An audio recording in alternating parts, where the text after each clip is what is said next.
Bataille, pouvez-vous nous parler de l'endobiologie? Oui, bien sûr.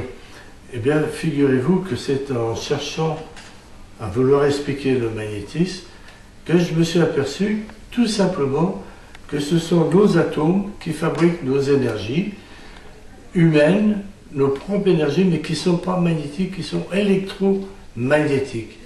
Et ces énergies, nous en avons besoin pour vivre et pour toutes nos fonctions, que ce soit digestives, respiratoires, circulatoires, etc. Même pour penser, réfléchir, et tout simplement pour vivre et guérir éventuellement. Or, il faut savoir que nos énergies, une fois avoir été utilisées pour toutes nos fonctions, eh bien, changent de fréquence vibratoire et deviennent ce que j'ai appelé des énergies usées. Ces énergies usées doivent pouvoir s'évacuer librement le long de la colonne vertébrale, par nos jambes, par nos bras, nos mains, mais que si elles sont empêchées de le faire, eh bien ça va provoquer des bouchons, ça va stagner, ça va faire des barrages qui vont ensuite être nuisibles par le fait que les organes qui sont rattachés sur ces égouts d'énergie ne pourront pas évacuer leur propre énergie usée elle-même. Donc, notre théorie, que j'ai appelée l'endobiologie, va consister essentiellement à libérer le corps de toutes ces énergies usées qui l'encombrent et qui l'empêchent finalement de bien fonctionner et donc évidemment d'être bien portant.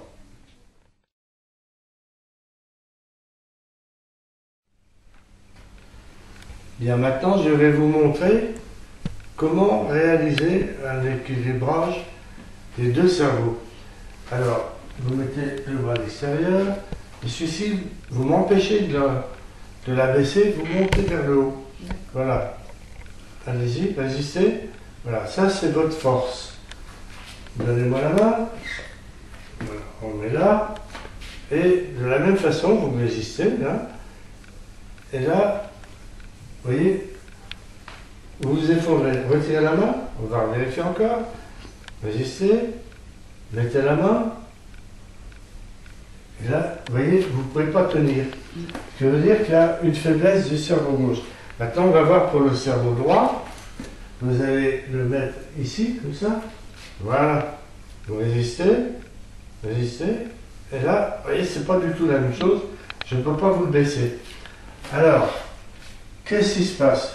Eh bien, vous avez le cerveau gauche là, le cerveau droit donc ici. Et celui-ci, s'il est plus faible, s'il ne peut pas vous permettre de résister, eh bien ça veut dire qu'il est encombré de beaucoup d'énergie usée suite à l'utilisation d'énormément d'énergie produite par votre cerveau gauche pour répondre à tout ce que vous lui demandiez, tout ce que vous avez sollicité. Et c'est bien que ces énergies usées ont stagné et empêchent un bon fonctionnement, alors que l'autre n'est pas dans le même cas. C'est bien que l'interférence entre les deux empêche d'avoir des fonctions normales, ce qui peut expliquer des maux de crâne, des vertiges, ou dans la rue, vous ne marchez pas droit. Vous voyez? Alors, là, je vais extirper des énergies usées du cerveau gauche. Voilà. Ce sont des gestes très simples. On extire, on prend et on jette ensuite dans une poubelle. Une poubelle d'énergie usée, pour ne pas en mettre partout dans la pièce, parce que c'est très dangereux de marcher dans ce genre de choses. Hein? Alors, on en profite pour faire le cerveau droit aussi. Voilà. Alors maintenant, on va donner des énergies, puisque le cerveau a bien été nettoyé et débarrassé des énergies usées qui l'encombraient, on donne des énergies neuves. Alors ce sont mes énergies propres, fournies par mes atomes. Ce ne sont pas des énergies qui viennent comme par enchantement, ni du ciel, ni d'ailleurs, si vous voulez. on a des fonctions énergétiques, eh bien, elles servent également à ce genre de soins. Voilà, on continue. Et on va pouvoir tester à nouveau l'équilibre des deux cerveaux entre le gauche et le droit. Alors, là on va revoir là vous résistez pour se faire une appréciation de base. Et là vous remettez. Et là on va se battre tous les deux, vous voyez. Vous voyez la différence. Et ici, voilà, on recommence. Et c'est impeccable.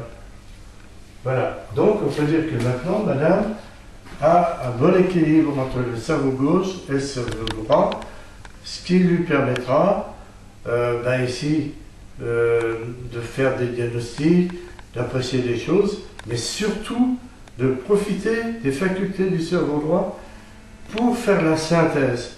Et ce qui permet d'avoir un jugement vraiment juste et efficace pour bien des matières, pour bien des choses.